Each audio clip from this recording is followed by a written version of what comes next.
ஒரு அமெரிக்காவில் நடந்த ஒரு உண்மை சம்பவம்.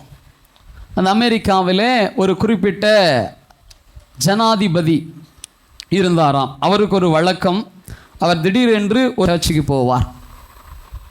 ஸோ ஆனால் அந்த சர்ச்சுக்கு வர்றதுக்கு முன்னாடி அங்கே இருக்கிற பாஸ்டர்ஸ்க்கு அவங்க சொல்லிவிடுவாங்க.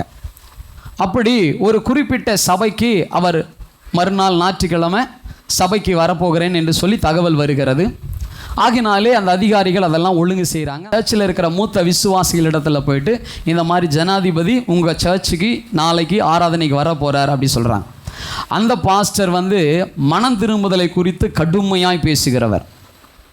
ஸோ அவர்கிட்ட போயிட்டு அந்த சர்ச்சில் இருக்கிற எல்டர்ஸ் எல்லாம் சொல்கிறாங்க, நாளைக்கு நம்ம சர்ச்சுக்கு ஜனாதிபதி வர போகிறாரு, அதனால் பாஸ்டர் கொஞ்சம் பார்த்து பேசுங்க சொல்லிவிட்டு இவங்க வந்துட்டாங்க.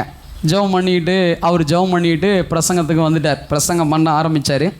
இவர் கொஞ்சம் பிரசங்கத்தை கொஞ்சம் சாஃப்டாக அப்படி போகிறார். ஆனால் ஆவியானவர் சும்மா இல்லை. ஆவியானவர் அவரை பேசுகிறது நீங்கள் எல்லாம் உங்களுக்குள்ளே இருக்கிற. ஸோ ஆவியானவர் பேசினார். என்ன பேசினார்னா, மனம் திரும்புதலை குறித்து கண்டித்து பேசு. இவர் ஓப்பனாக பேசினாரா, நீ ஜனாதிபதியாகவே இருந்தாலும் மனம் திரும்பினால் தான் பரலோகம். அல்லேலூயா. இப்படி பிரசங்கெல்லாம் முடிச்சுட்டு யார் ஒப்பு கொடுக்குறீங்க முன்னாடி வாங்கினா, ஃபஸ்ட்டு எழுந்து வந்தது அந்த ஜனாதிபதி தான். அல்லேலூயா. கர்த்தருடைய நாமம் மகிமைப்படட்டும். நம்முடைய ஆவிக்குரிய வாழ்க்கையில் நம்ம ஒழுங்குபடுத்த வேண்டியது மிக மிக அவசியம். சரீரம் சோர்வுள்ளது தான், மாம்சம் பலவீனம் உள்ளது தான். ஆனால் ஆண்டவருடைய காரியத்திலே நம்ம சீர்பட்டாதான் நம்முடைய வாழ்க்கையில் எல்லாமே சீர்படும். ஆமென்.